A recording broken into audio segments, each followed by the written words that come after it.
हरे कृष्ण। हमारे यहाँ दान करने का बड़ा महत्व है। इंसान अन्न दान करे, जल दान करे, जो भी करे, थोड़ा करे पर जरूर करे। याद रखना, दान करने से, सेवा करने से हम आगे बढ़ते हैं।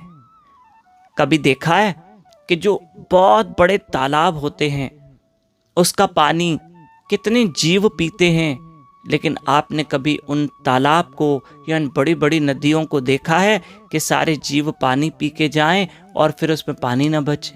ऐसा कभी होता नहीं।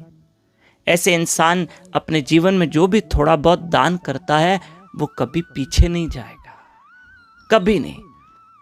माता द्रौपदी ने भगवान श्री कृष्ण की उंगली में साड़ी का टुकड़ा बांधा था। जब कृष्ण की उंगली में सुदर्शन चक्र लगा था तो द्रौपदी ने उठकर कृष्ण की उंगली में साड़ी का एक पल्लू का टुकड़ा कृष्ण की उंगली में बांधा था ना।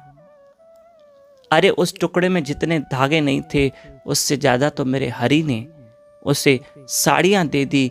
जब द्रौपदी के ऊपर एक समय आया, कष्ट का समय, जब द्रौपदी माता को भरी सभा में अपमानित किया जा रहा था, तब भगवान कृष्ण ने आकर मां द्रौपदी की रक्षा की थी। और भगवान ने पहले ही सोचा था कि द्रौपदी ने जो मुझे उंगली में टुकड़ा बांधा था इसका भी मैं ऋण चुकाऊंगा, इसका भी मैं द्रौपदी को फल दूंगा, परिणाम दूंगा।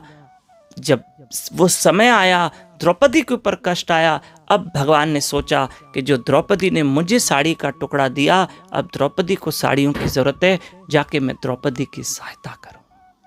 देने वाला इंसान आगे बढ़ता है, देने वाला कभी पीछे नहीं जाता है। आपकी जहां इच्छा हो, आप गोल्ड दान मत करो, अन्न करो। हमें अन्न दान करने के शास्त्र पूरी छूट दे रहे हैं, और शास्त्रों में तो अन्न दान करने का बड़ा महत्व है, जल दान करने का महत्व है। पक्षियों को खिलाओ, वृद्धाश्रम में खिलाओ, अनाथ आश्रम में जाओ, जहां इंसान जाए, जहां उसकी इच्छा हो वहां करे, पर करे। हम पेट भर के खा रहे हैं ना, कई ऐसे भी है जो भूखे सोते हैं, उनको 2 दाने मिल जाए, थोड़ा सा भोजन मिल जाए, वो दुआएं देंगे। हाँ, इंसान जब कभी उसके जीवन में भगवान न करे दुख आता है ना, तकलीफें आती है ना, तो ये जो लोगों की दुआएं हैं ना वो तब काम आती है, तब काम आती है। आप अन्नदान कीजिए, गौ माताओं को खिलाओ, अरे अन्य मूक प्राणियों को खिलाओ, पक्षियों को दाना, जहां आपको अच्छा लगे। दान करने का महत्व है। दान करने से इंसान आगे बढ़ता है, कभी पीछे नहीं जाता है।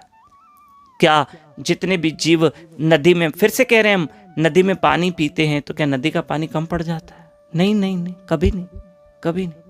ठीक है। हरे कृष्ण।